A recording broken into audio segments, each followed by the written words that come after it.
Welcome to Pressplay, Dan. Hi, thanks for having me. Yeah, thank you for jumping onto this podcast, which aims to share experiences, thoughts, and ideas from professionals and experts making the moves in the online video and OTT businesses globally. And this is a real honor and privilege for having a expert such as Dan Rayburn on this podcast. A 25-year streaming media veteran, considered to be one of the foremost authorities and writers and speakers on streaming media and the OTT business. So really appreciate your time.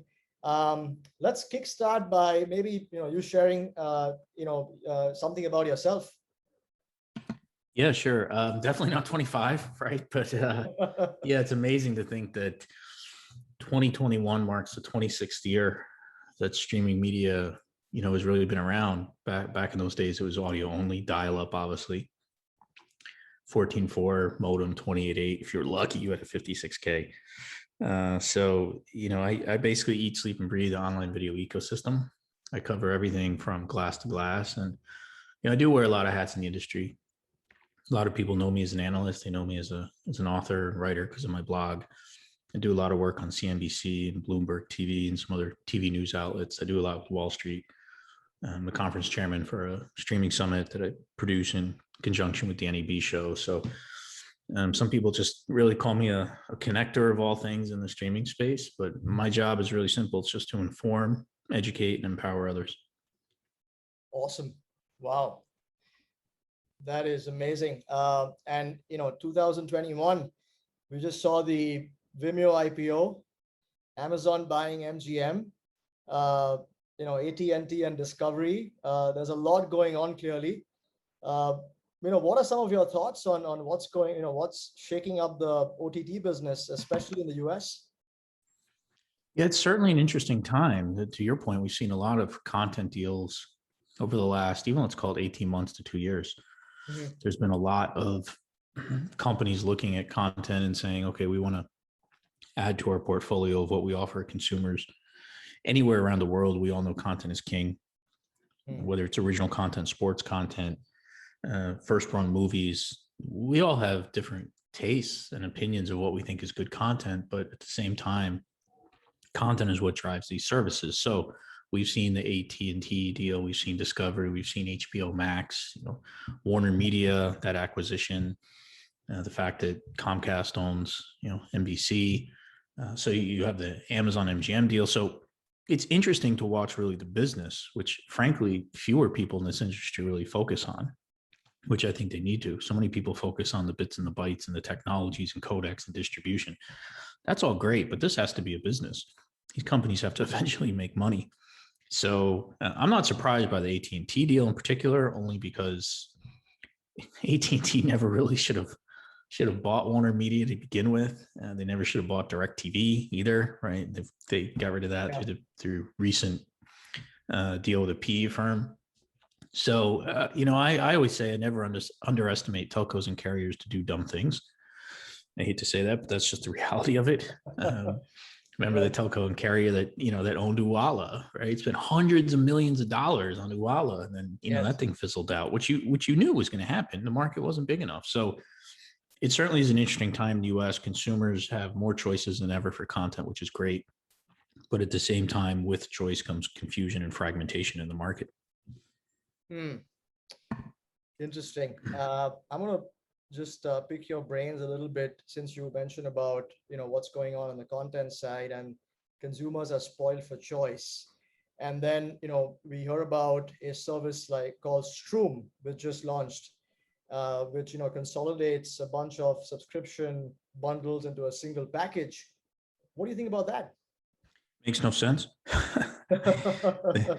Look, I don't know those guys at all personally. They might be the nicest people in the world, which is great, but this is about a business, right? You have to have a business model that makes sense, that can make money, and they don't have one. You really have to do one of three things in the market if you're coming out with an OTT service. You have to fill a void that's there. They don't do that. You have to fill and create a demand that exists in the market. There isn't one for the service they're offering. Or you have to have a service that is unique or different or better than somebody else when it comes to content. And they don't have any of that. So the idea that I'm going to pay $5 per month to get 100 credits and then get access to content from channels and brands I've never heard of. I mean, I think it's the first 25 content channels, distribution partners that they have. I haven't heard of 23 of them. Right. So right. why would I pay $5 a month for that? Especially when, if you look at Pluto, IMDb TV, Roku channel, Tubi, these AVOD services, as we call them, all have fairly decent content. Again, depending on who you ask and what content you like, with ads. So why am I going to pay $5 a month? And the biggest thing that people are missing with this is a brand that no one's ever heard of. It's a company nobody's ever heard of. The number one cost for these companies is not content or syndication or back-end technology. It is the actual marketing of the service. Look at how much money Quibi had to spend. Over $100 million in marketing just for consumers to know the name. Remember Aereo from back in the days? Right? They had to spend tens of millions of dollars and they had a couple 100,000 subs. So Strum doesn't have the money to do that today. They would have to go out and raise another round. The business model that they have simply does not work on paper. And that's what this industry has to look more at, is the business model of these services becoming profitable over time. So I find it funny that there's so many people on LinkedIn in the industry congratulating Strum for being, quote, innovative. What have they done that's innovative? They've packaged a bunch of content that we don't see any demand in the market for, that they're charging for. Like, what is innovative about that? Nothing. Is their user experience unique? Is the app different from something else we've seen out there? No. So it's just doesn't make sense. It's like Quibi all over again. It's in the sense that it's not filling a void in the market that consumers are currently missing or demanding. Interesting. Yeah, that's a fair point. And I think one of the things that I've been meaning to ask you, and with the experience that you have seen in the US in terms of the growth of OTT and video over the years, and with the new experiments and models that are coming up with the likes of Strum and other platforms that are trying different things, what are some of the learnings and mistakes to avoid for the Asian counterparts or the Asian OTT platforms, especially the ones in India? It's a great question. So first and foremost, you have to look at your business model. Right? It has to make sense. So let's take Strum as an example. Right now, their offer, it's a special offer where you get 100 credits a month, but basically it's 50 credits that you get for $5 a month, plus a bonus of 50 credits. Now, you have to have your service be easy to use, easy to consume, and consumers have to understand it. The issue with a business model like Strum is each movie or piece of content you watch requires a different amount of credits. So exactly how many hours of content do I get with 50 credits a month? Well, it depends. Yeah. Okay, well, so now I'm going in uncertain of how much content can I actually see? On their website, it says, well, generally episodes are 3 to 4 credits, but then they say, but movies can be 6 to 7 credits. So again, it's unknown. And you have to have a service that's easy to use. Right. Netflix, certainly in the market, they were the first mover when they came out with the streaming service, but also they made the service very easy to use. Right? It had reliability. It had a very simple app. It had simple navigation. It wasn't trying to cram everything into one. They didn't add a whole, live content, which obviously makes it more confusing. If you look at Hulu and you got to have a channel lineup, what's live, what's on demand. So it doesn't matter what area of the world you're in. If you're looking at launching an OTT service, you have to have an understanding of what consumers in that region want, first and foremost. Second, you have to make this easy. So some of these OTT services in the past have defaulted to, well, we're going to highlight the strength of our technology. Right? Like Quibi kept talking about, well, when you turn the phone sideways, we've invested all this time and effort into, it's a different user experience. That's great, but consumers weren't looking for that, and they didn't feel that was valuable. Yeah, good point. So you have to know what's valuable to consumers. You have to know what they want. You have to know the proper price point. And then again, content content matters.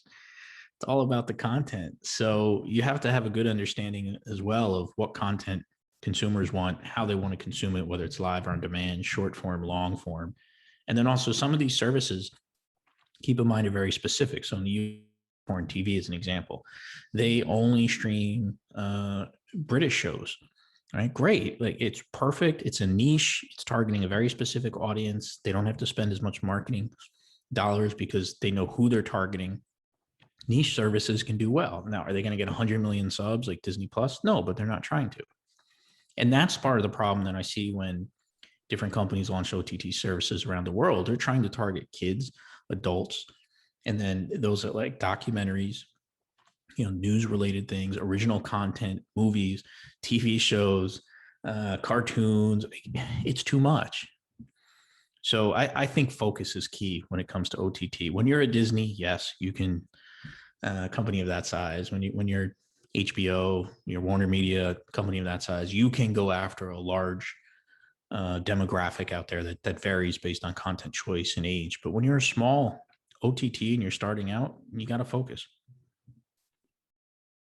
Love it. Love it. Absolutely love it. I think you made some great points that me as a professional have been sharing with a bunch of my customers over the years. Reliability, ease of use, business model, understanding of consumers, all bang on points. Focus is the key. But when you have so many technology companies out there to choose from, what are you excited about in the world of video technology? Well, the biggest thing I'm excited about is that as the years continue to go on, we're talking less about the technology. And that's the key. Consumers don't care about the backend. They don't care what a content delivery network is. They don't care about CMAF or Dash. They don't want to know what codecs are, and they shouldn't. So as an industry, we tend to argue or debate things like, will AV1 be the next gen codec that companies adopt? We like to do that as an industry. Consumers don't really care. And in the industry right now, you're hearing a lot about AI and machine learning. However, it's not really being utilized that much as of yet. We keep hearing terms like personalization, but there's very little personalization happening other than making a content recommendation. Or companies will say personalization is, well, you can create your own profile. Okay, I don't really consider that personalization personally. So the good news is, when you look at the services that are out there today, the vast majority of them work almost all the time, and they provide a really good user experience. The video starts up quickly. It looks really good even on a large screen. Many of them have the option for a higher bit rate. Some have 4K. Right? You have HDR, you got Dolby 10. Streaming looks really good today. That is the bottom line. And what's great about that is, while there's always going to be some technical hiccups, consumers are focusing more on the content and the experience. And that's great for all of us. The fact that we are now 26 years later at a time where anybody can sign up for a streaming service and consume it, even somebody like my mom at her age, without any complications in most cases, that really shows you that this has become a business, and that the technology behind it is just the vehicle. So as an example, people will say all the time things like, well, Netflix is a streaming company. No, they're not. Netflix is not a streaming company. Netflix is a content company that uses streaming media technology as their distribution platform. Yeah. But they're really a content company. That's their focus. So what excites me about the industry from a technology standpoint is just how good the technology is that's powering all these services, and improving, right? Doing more with less over time, delivering higher quality video at lower bit rates, right? That's something that continues to get better every couple of years. Not necessarily with new codecs, just the way encoding is done, the way profiles are done, the packaging and playback of video. So these services just continue to get better because of the underlying technology. But people do forget, and not everybody's been in the industry that long, that it literally has been 26 years that we've been working on this. Yep. It's definitely interesting and exciting at the same time. In India, for example, over the last few years, obviously the tech and the bandwidth infrastructure has expanded out to support video streaming, especially on larger screens. We started out with mobile phones, and then in typical Indian style, we leapfrogged and moved straight to television. So, in terms of the tech, there has been the requirement to stream over, lower bandwidth environments. And so, we see the use of machine learning and AI, especially for companies such as, the AWS QBBR or Bitmovin per title encoding, or Brightcove context aware encoding, Kaltura, so on and so forth. So those applications are seen more on making sure the content loads fast on low bandwidth, lighter file size. But I completely agree with you that basically the focus is or should be the business model and the ease of use for the apps. So in terms of the trends, do you follow what's happening in Asia and India at all, or do you have any thoughts? Oh, absolutely. I mean, right now, just in India alone, there's about 24 OTT platforms. Yep. There's quite a few out there. You got the next GD TV. That's one. You have Eros Now. You have ZE5. Yep. You have Geo Cinema, if I say that right. Geo Cinema. Yep. Absolutely. Let's see. You had the Sun TV network. Yeah. You had again, Wow, AHA. I'm amazed if I say that right. All this stuff, man. That's crazy. Yeah, no, you will. My job is to cover what's going on around the world, right? Americans tend to be very centric around what's going on in the U.S., but this is a global business and a global platform. And you brought up a great point, just in terms of how mobile has changed over there, and that is something that's really starting to propel what's taking place in India with adoption. And you have U.S. companies watching what's taking place over there, obviously because of the number of people in India. Yeah. And so when you talk to some of these companies, right, they know that they've grown in the U.S. pretty much as fast as they can and as much as they can. But where are they looking now? They're looking at India and they're looking at Latin America. And primarily, the reason they are is simply the number of people, which means potential households and subscribers for them. Absolutely. So those are the two areas. And then think about when Disney went international, when HBO Max is now going international, and now you have Discovery Plus, which was already international, but then came to the US. But Viacom CBS, which rebranded, that obviously went international. So that's the other interesting thing in the industry over the last 2 years is many of the largest streaming services were US centric only.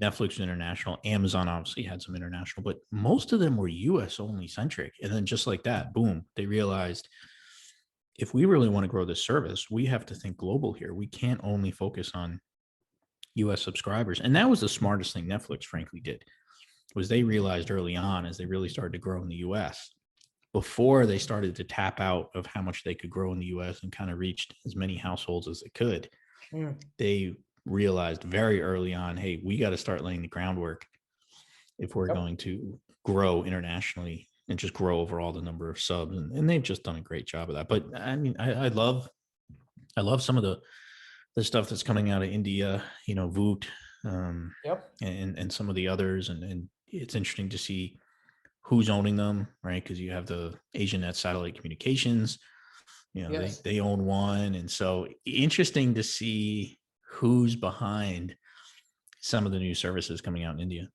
Yeah, absolutely. When I was at Brightco, we used to have this joke, like India is almost like the United States of India, because every state can have their own OTT platform and have an audience large enough which would enable them to run a meaningful business, because you add up the non-resident population of that state living outside India, and then the numbers suddenly look much bigger.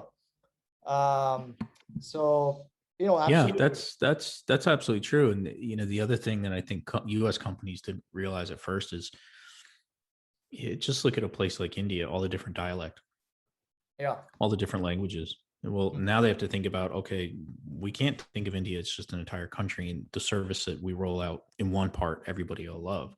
You have to think about the different languages. And some of these, I mean, I'm thinking like, Ditto TV, which is Z Entertainment. What do they have? 10 different languages, I think. Yes. More than 10. for that service. So that's obviously very different than the US, right? That's completely different. And now you have the ZE5 folks coming from India into the US.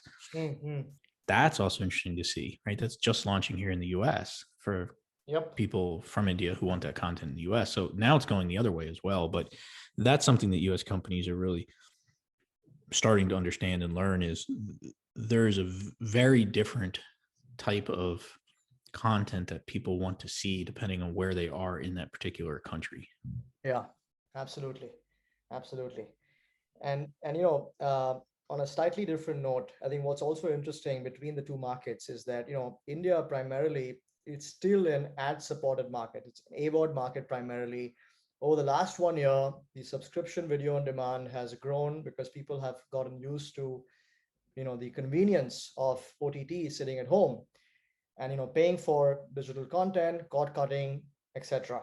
And then you have the US, where it's the rise of free ad supported television or FAST. And then, so you see these these shifts happening where India is seeing the rise of SVOD. AVOD is still predominantly the main course. And then you have the US, where it's the free ad supported television that's coming out of nowhere and grabbing market share.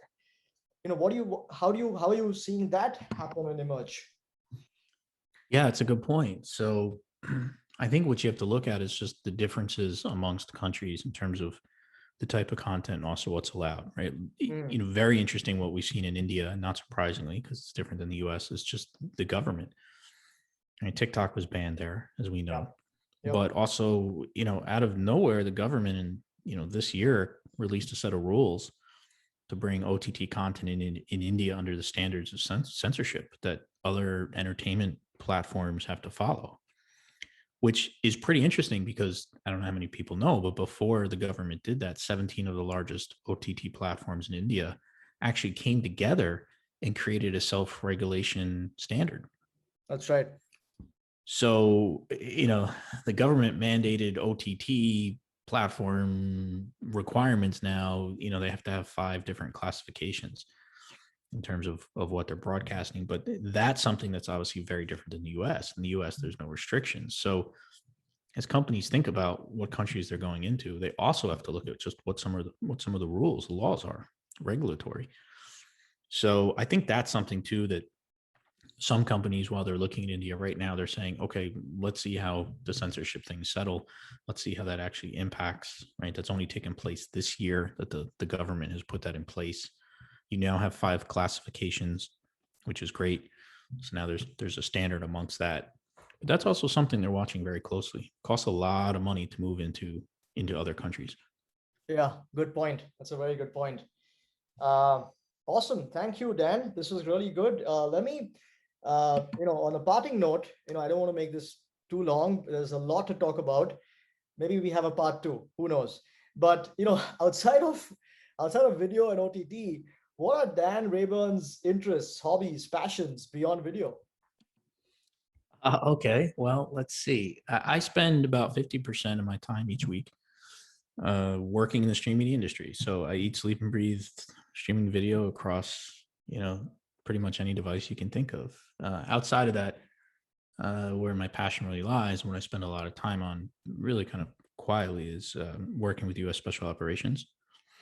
So I'm prior Air Force, not Special Forces, but I spent a lot of time over the last couple of years embedded with special operations teams in the U.S. and groups, and as a result, have a program where I help place them inside companies in our space.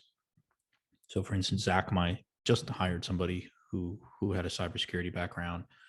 I've placed a couple people at Disney streaming services, NBCU for Peacock, Amazon, Comcast. So that's really what I like doing the most, is spending time with others in that community, because it's a very unique brotherhood. And the streaming business really just sort of that I do really kind of supports that, right? I mean, I love writing, I love teaching, I love lecturing. I love being able to share information that I get from so many people that are far superior and smarter than I am about what's going on, right? I'm just a collection point for all that. But 26 years later, how long can you do that? So I'll continue to do it as long as I'm still helping to educate the market. But then at some point, it's time to step away and do things more on the charity side. Wow, that's amazing. I bet a lot of the audience did not know about that part of Dan. Thank you for the time, and thanks for sharing some amazing insights. Some valuable nuggets for the audience, especially in India, to learn from. Appreciate it, Dan. Thanks for having me.